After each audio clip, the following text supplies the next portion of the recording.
आपने कभी नोटिस किया होगा कि कुछ ऐसे लोग हैं जो आपकी लाइफ में बहुत लंबे टाइम के लिए हिस्सा बन के रहते हैं, लेकिन समहाउ कुछ हफ्तों में, कुछ महीनों में आप बड़ी आसानी से उन्हें भुला देते हैं। और कुछ ऐसे लोग होते हैं जो बहुत थोड़े टाइम के लिए आपकी लाइफ में आते हैं, लेकिन उन्हें भुलाना थोड़ा सा मुश्किल हो जाता है। सो वन साइड जो मेमोरी है हमारी, वो किसी इंसान को फॉरगेटेबल बना देती है, और एक तरफ किसी इंसान को मेंटली एंड इमोशनली वो अनफॉरगेटेबल बन जाता है। तो लड़कियों के केस में भी female psychology point of view से ऐसी कौन सी चीज़ें हैं जिससे कि कभी कभी कुछ लड़कों के बारे में वो हमेशा सोचती हैं, एंड मे बी आपके बारे में शी इज़ थिंकिंग कॉन्स्टेंटली।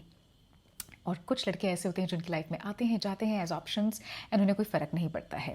सो ऐसा है क्या एग्जैक्टली बॉस? वेल, आज इसी को डीकोड करेंगे। So hi guys, welcome to my channel, this is Niti है। और इससे पहले कि मैं ये टॉपिक शुरू करूं कि ऐसा क्या है कि आप उनके दिमाग में एक कांस्टेंट फैक्टर बन के रह जाते हैं, you are stuck on her mind, इसका अट्रैक्शन से कोई लेना देना नहीं है, इसका आपकी लुक से कोई लेना देना नहीं है। ओके, सो अब आप सोचेंगे कि फिर है क्या बॉस, मतलब नीति जल्दी से बताओ ना। So let's dive deep into it. Okay, so जो सबसे पहला रूल है साइकोलॉजी में, इसे हम कहते हैं द पीक इमोशन रूल। देखिए, जो हमारा ह्यूमन माइंड है, हमारी जो ह्यूमन मेमोरी है, वो बहुत ही मज़ेदार तरीके से काम करती है। ओके, मैं लड़कियों के पॉइंट ऑफ व्यू से बताती हूँ कि उनके माइंड में क्या चल रहा होता है। हम किसी को इस बेसिस पे याद नहीं रखते कि वो हमारी लाइफ में कितने टाइम तक था, उस बेसिस पे याद रखते हैं कि उसने हमें कौन सा एक पर्टिकुलर इमोशन फील कराया, और वो इमोशन कितनी स्ट्रांगली हमें फील कराया। इसी को कहते हैं पीक इमोशन रूल। अब देखिए, इस रूल के अकॉर्डिंगली वुमेन हमेशा ना कोई एक एक्सपीरियंस याद रखती हैं अपने एक्स बॉयफ्रेंड का, करंट बॉयफ्रेंड का, एक्स हस्बैंड का, मे बी करंट हस्बैंड का, कि हम इस पर्टिकुलर कॉफ़ी शॉप में जाते थे, इस कॉर्नर टेबल में बैठते थे, हैंड होल्डिंग करते थे, एंड किस तरह की बातें करते थे। सो यहाँ पे क्या हो रहा है कि उनको वो एक्सपीरियंस क्यों याद है, वो उनको एक्सपीरियंस, वुमेन को ये याद रहता है अपने दिमाग में, क्योंकि वो एक्सपीरियंस को अटैच करती हैं एक बहुत ही स्ट्रॉन्ग इमोशनल मोमेंट से, कि अगर वो पर्टिकुलर कॉफ़ी डेट थी तो उसमें इन्होंने वो एक्सपीरियंस, कॉफ़ी डेट को उन्हें क्यों याद है, क्योंकि इन्होंने उसमें एक्सपीरियंस किया है एक स्ट्रॉन्ग इमोशनल मोमेंट। इसी को कहते हैं पीक इमोशन रूल। अगर कोई पर्टिकुलर बॉय और अ मैन किसी लड़की को एक रेयर इमोशन फील कराता है, तो वो लड़की के दिमाग में ना वो ही पर्टिकुलर बंदा एक बहुत ही अलग स्पेस बना लेता है। अब आप मुझसे पूछेंगे रेयर इमोशन क्या होते हैं बॉस लड़कियों के अकॉर्डिंगली? देखिए, फॉर एग्जाम्पल, अगर वो आपके साथ हैं एंड शी फील्स कि वो बहुत खुल के हंसती हैं या हमेशा हंसती हैं या उन्हें बहुत मज़ा आता है, she experiences that deep laughter moment, तो वो एक बहुत इंपॉर्टेंट इमोशन है उनके लिए, एंड वो वैसे वाले एक्सपीरियंसेस जो लड़कियां हैं वो हमेशा याद रखेंगी। या फिर इंटेंस कॉन्वर्सेशंस हों, या आप उन्हें मेंटली स्टिमुलेट करते हो, भाई डीप कॉन्वर्सेशंस इन्हीं सबको कहते हैं। या फिर वो आपके साथ इमोशनली सेफ फील करती हो, या फिर ऐसा हो सकता है कि समहाउ आपने ना अपने बारे में कुछ मिस्ट्री बना के रखी हुई है, एंड वुमेन के दिमाग में ये एक ना चेज की तरह बन जाता है। सो जितने भी ये रेयर इमोशंस होते हैं ना, अगर एक वुमेन ये फील करती है आपको लेके, सो देन उनके माइंड में आपके लिए एक अलग ही स्पेस क्रिएट हो जाती है। And you know what, it's one of the reasons why आपने देखा होगा कि कभी कभी एक्सपीरियंस किया होगा आपने कि अगर कोई गर्ल आपको वाकई भी लाइक करती है, वो समहाउ जब भी अपनी कोई व्हाट्सएप की डीपी चेंज कर रही है या सोशल मीडिया पे कोई पोस्ट, रील या स्टोरी डाल रही है, मन ही मन वो हमेशा ये सोचेगी कि fingers crossed, please please please कहीं तो वो मुझे नोटिस कर ले, कहीं तो वो मुझे देख ले, बिकॉज आज मैं अच्छी लग रही हूँ, and I really hope and I wish कि ही नोटिसेस मी। तो ये सब क्या है, आपकी तरफ से अगर वो रेयर इमोशन फील करती हैं, and then that's the reason why constantly वो आपके बारे में सोचती रहेंगी, and this is the first psychological trigger, जिसे हम कहते हैं साइकोलॉजी में peak emotion rule. Moving on to the second psychological trigger. So इससे पहले कि हम साइकोलॉजिकल ट्रिगर नंबर 2 पे जाते हैं, एक बात हमेशा याद रखिए, जितना आप अपने को लेके ऑनेस्ट रहेंगे बिना डरे कि वो आपके बारे में कुछ असलियत जानेगी तो छोड़ के चली जाएगी, अट्रैक्शन कम हो जाएगा, एट्सेट्रा एट्सेट्रा। सो उससे क्या करते हैं आप कि आपकी जो पर्सनैलिटी है वो बहुत स्ट्रांगली उनके सामने आती है। उसके साथ साथ क्योंकि ऑथेंटिसिटी आप क्रिएट कर रहे हैं, तो जो कॉन्वर्सेशंस है ना वो सर्फिस लेवल पे नहीं होती हैं, कॉन्वर्सेशंस फिर डीप होती हैं आपकी, क्योंकि उसके दिमाग में, एक लड़के के दिमाग में आपकी तरफ रिस्पेक्ट भी बढ़ता है जब उसे पता है कि ये बंदा अनमूवेबल है, अनशेकेबल है, ये मुझे फालतू का इम्प्रेस करने की कोशिश नहीं कर रहा, वो बातें नहीं कर रहा बढ़ा चढ़ा के जो उसके नेचर में, बिहेवियर में है ही नहीं, या उन चीज़ों के बारे में नहीं बता रहा जिसे वो अफोर्ड ही नहीं कर सकता है. So this is what creates authenticity. Moving on to psychological effect number 2, ये बहुत इंटरेस्टिंग है. ओके, ध्यान से सुनिएगा इसे. नाउ व्हाट हैपेंस इज कि फीमेल के पॉइंट ऑफ व्यू से जो हमारा दिमाग है ना, वो एक तरह से अनफिनिश्ड स्टोरीज, इनकम्प्लीट स्टोरीज हमारे दिमाग में कहीं ना कहीं एक अटक के रह जाती हैं, वो स्टक हो जाती हैं. इनकम्प्लीट स्टोरीज हमारे माइंड को बिल्कुल पसंद नहीं है. सो इसका मैं क्या मतलब कहना चाह रही हूँ, देखिए, इससे पहले तो साइकोलॉजी के पॉइंट ऑफ व्यू से कहते हैं द ज़ाइगार्निक इफेक्ट. अब ज़ाइगार्निक इफेक्ट के अकॉर्डिंगली जो हमारे अनरिजॉल्व्ड, अनफिनिश्ड इमोशंस कह लीजिए, स्टोरीज कह लीजिए दिमाग में, रिलेशनशिप्स कह लीजिए, चाहे कोई पास्ट रिलेशनशिप हो, अब उसका कोई सोल्यूशन नहीं निकला हो, कुछ ऐसी बात हो गई हो किसी के साथ या किसी एक्स के साथ जिसका कोई सोल्यूशन नहीं निकला है, अनरिजॉल्व्ड है, अनफिनिश्ड है, तो वो हमारे दिमाग में एक अनरिजॉल्व्ड स्टोरी की तरह बैठ जाती है और वो फिर लूप्स में चलती है. सो ये कौन से लूप्स होते हैं? ये एक तरह से अनफिनिश्ड लूप्स होते हैं. ओके, तो ये कंप्लीट नहीं हो पाते हैं. ज़ाइगार्निक इफेक्ट के अकॉर्डिंगली अब यही जो लूप्स हैं ये किस तरह से अट्रैक्शन क्रिएट करते हैं वो भी अब मैं आपको समझाती हूँ. लेकिन इसको स्टार्ट करने से पहले, जो ये अनरिजॉल्व स्टोरीज या अनरिजॉल्व इश्यूज ऐसे कुछ होते हैं, आपने नोटिस किया होगा कभी भी आप कोई गाना गुनगुना रहे हैं, ओके, और गाने के आपको पूरे लिरिक्स याद नहीं है, तो वो गाना आपके दिमाग में अटक के रह जाता है और आप बार बार उसे लूप के तौर पे प्ले करते रहते हैं कि क्या था क्या था. 10 लोगों से आप पूछते भी हैं, खुद भी सोचते रहते हैं. ये वैसी ही कुछ चीज़ है. So let's further dive deep into Zeigarnik effect से अट्रैक्शन कहाँ रिलेटेड है और होता क्या है फीमेल के दिमाग में. जो ज़ाइगार्निक इफेक्ट है ये अट्रैक्शन में क्रिएट कैसे होता है?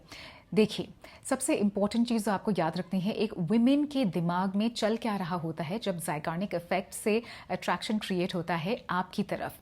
सो फॉर एग्जांपल, अगर आप उनमें से हैं जो एक वुमेन से मिलते हैं और शुरू में ही पहले हफ्ते में, पहले 2 हफ्ते में बस फटाफट अपनी लाइफ के बारे में सब कुछ बता देते हैं. आपकी वैल्यूज़ क्या हैं, चाहे वो काम को लेके हों, चाहे वो फैमिली को लेके हों, चाहे वो लाइफ गोल्स को लेके हों, हेल्थ को लेके हों, फिटनेस को लेके हों, या फिर आपकी थॉट प्रोसेस क्या है अलग अलग चीज़ों को लेके, या फिर आपका डायरेक्शन क्या है अपनी ही लाइफ को लेके. अब अगर फटाफट आप सारी चीज़ें बता देते हैं तो लड़की के दिमाग में क्या चल रहा है, ज़ाइगार्निक इफेक्ट बिल्कुल ख़त्म हो जाता है, क्योंकि आपने तो कोई स्टोरी छोड़ी ही नहीं, आपने तो सब कुछ ही बता दिया. तो कोई स्टोरी जो थोड़ी सी अनफिनिश्ड है, इनकम्प्लीट है, अनरिजॉल्व्ड है, वो अगर उनके दिमाग में रहती है तो वो मिस्ट्री क्रिएट करता है. वो अपने दिमाग में क्या सोचती हैं कि इसके साथ हैंग आउट करने में अच्छा लग रहा है, मज़ा आता है, कभी मुझे समझ में आता है लेकिन पूरी तरह से समझ में नहीं आता है, क्योंकि ये पूरी तरह से मुझे कुछ धीरे धीरे मुझे एक एक लेयर में पील कर रही हूँ तो मुझे इसके बारे में समझ में आ रहा है. बिकॉज इसकी जो पर्सनैलिटी है या जो आइडेंटिटी है वो बहुत डीपली लेयर्ड है. देखिए, every man is deeply layered, okay, लेकिन अब उसका बटन कैसे स्विच ऑन करना है ये मैं आपको समझा देती हूँ. अब देखिए, एक लेयर आपकी होती है पैशन की. When you are passionate about life, passionate about work, about your workout, discipline है, हर रोज़ वो छोटी छोटी चीज़ें कर रहे हैं. हर रोज़ को ये नहीं कह रहा कि आप जाके कोई बहुत झंडे गाड़ के आइए, पहाड़ चढ़ लीजिए, नहीं, सिंपल चीज़ें कीजिए, हर रोज़ कीजिए, कंसिस्टेंट रहिए. ये आपकी एक लेयर है जिसे पैशन कहते हैं. एक दूसरी लेयर होती है जिसे डायरेक्शन कहते हैं. डायरेक्शन जो आपका काम में है, आपकी तरफ डायरेक्शन आपका क्लियर है अपनी लाइफ की तरफ, अपने गोल्स की तरफ, टारगेट की तरफ, अपनी फैमिली वैल्यूज़ की तरफ डायरेक्शन आपका क्लियर है. डायरेक्शन आपका क्लियर है कि आपको किस तरह की रिलेशनशिप चाहिए शुरू से लेके एंड तक. वो सारी चीज़ें अगर आप में क्लियर हैं तभी आपकी जो पर्सनैलिटी है वो स्ट्रॉन्ग, डीप लेयर्ड होती है.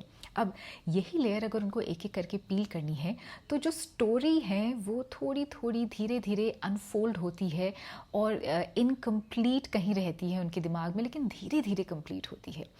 तो जब तक वो इनकम्प्लीट है वो लेयर, वो जब तक अनफिनिश्ड है लेयर, तब तक ज़ाइगार्निक इफ़ेक्ट जो है उसके अकॉर्डिंगली आप उनके दिमाग में एक लूप की तरह चलते रहते हैं कि कुछ तो है जो मुझे इससे अट्रैक्ट कर रहा है, लेकिन इस बंदे में ऐसा है क्या. तो इसे आप चाहे मिस्ट्री कह लीजिए, वेल काउंसलिंग साइकोलॉजी के पॉइंट ऑफ व्यू से तो हम इसे ज़ायगार्निक इफेक्ट कहते हैं, और ये डेफिनेटली वुमेन के दिमाग में चलता है। बस आपको पता होना चाहिए कि आपका पर्पस ऑफ लाइफ एक लड़की नहीं है। आपका लाइफ पर्पस आप खुद हैं, आपके टारगेट्स हैं, गोल्स हैं, हेल्थ है, आगे के फ्यूचर प्लान्स हैं। कुछ नहीं तो करंट मोमेंट में आप खुश हैं कि नहीं हैं, करंट मोमेंट में आप अपने पे फोकस कर रहे हैं कि नहीं हैं, या बस भागते ही रहते हैं एक रोबोट की तरह, एक मशीन की तरह। Moving on to psychological trigger number 3, emotional safety and strength. अब इसका क्या मतलब है? देखिए, अगर कोई लड़की आपके साथ रह के उसके दिमाग में चलना शुरू हो जाता है कि मैं इसके साथ इमोशनली सेफ फील करती हूँ, इसका मतलब ये नहीं कि आप उन्हें दूसरे लड़कों से प्रोटेक्ट कर रहे हैं या फिर आप खुद बहुत फिजिकली स्ट्रांग हैं, नहीं।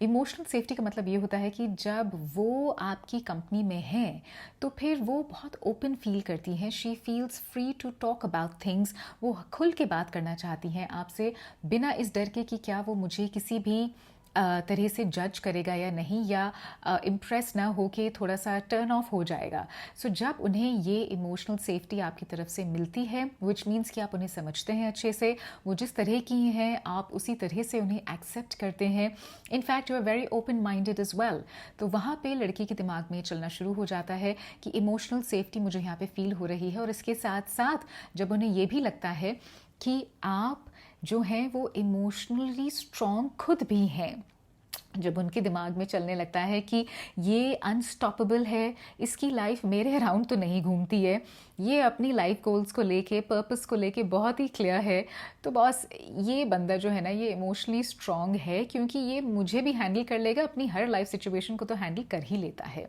At the end of the day लड़कियाँ कितना भी कहें कि हम इमोशनली इंडिपेंडेंट हैं, स्ट्रॉन्ग हैं, हमें मेन नहीं चाहिए, असलियत यही है, रियलिटी यही है कि उन्हें मेन चाहिए at the end of the day, जो उन्हें समझें, इमोशनल सेफ्टी प्रोवाइड करें और खुद भी इमोशनली स्ट्रॉन्ग हो। अब देखिए, जो दो चीज़ें हैं ना, एस्पेक्ट सेफ्टी का और स्ट्रेंथ का, ये दो ऐसे इमोशंस हैं जो अगर आप उन्हें एक्सपीरियंस कराते हैं, देन ऑफ कोर्स वही बात वापस आ जाती है इमोशनल पीक रूल की, पीक इमोशनल रूल की, जहाँ पे अगेन आप उनके दिमाग में बिल्कुल एक स्टक होकर रह जाते हैं, कॉन्स्टेंटली वो आपके बारे में सोचती रहती हैं। मैं बार बार इस चीज़ को इसलिए कह रही हूँ क्योंकि देखिए ये चीज़ बहुत नेचुरली आती है, माइंड गेम्स यहाँ पे नहीं खेलता है, ना तो आप खेल रहे हैं ना वो खेल रही हैं। सिंपल सी चीज़ है, लाइफ पर्पस अपना क्लियर रखिए। लड़कियाँ आपका लाइफ पर्पस नहीं बन सकती हैं, वो आपकी लाइफ का एक हिस्सा बन सकती हैं, लेकिन purpose no, that's a wrong attitude, wrong approach है वो। जितना आप इस चीज़ को लेकर क्लियर हो जाएंगे, अट्रैक्शन खुद ब खुद क्रिएट होता है। लेकिन ये जो 3 साइकोलॉजिकल ट्रिगर्स हैं ये बहुत सिंपल होते हैं, पता होना चाहिए कि आपने एग्जैक्टली करना क्या है यहाँ पे। मोर इम्पॉर्टेंटली कभी दिमाग में ये मत लेके आइएगा कि मैं ऐसा क्या करूँ कि लड़की जो है मुझसे ऑब्सेस हो जाए, और आप भी कभी किसी भी लड़की से ऑब्सेस मत होइए, ये एक नेगेटिव इमोशन होता है। आपने अगर होना ही है तो डेफिनेटली अट्रैक्ट ज़रूर से कीजिए किसी को, आप खुद भी किसी की तरफ अट्रैक्टेड हो जाइए, लेकिन इस एक्सटेंट तक जहाँ पे आपकी डे टू डे जो चीज़ें आपको करनी है लाइफ में, वो कहीं पे हैम्पर नहीं हो, वो कहीं पे डिस्टर्ब नहीं हो।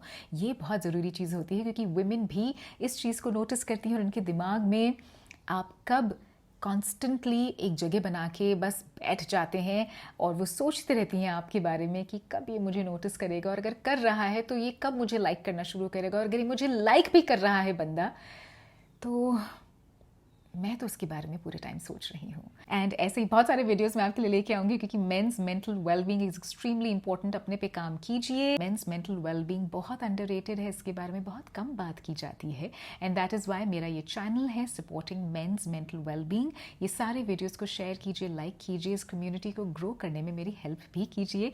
Subscribe to the channel, and मेरे 1-on-1 सेशन में भी आप आ सकते हैं।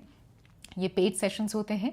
इंस्टाग्राम पे आप मुझे मैसेज कर सकते हैं, फॉलो मुझे इंस्टाग्राम पे भी कीजिए, और कोच करके अगर आप मुझे मैसेज करेंगे तो बस हमारा 1-on-1 सेशन फिक्स हो सकता है।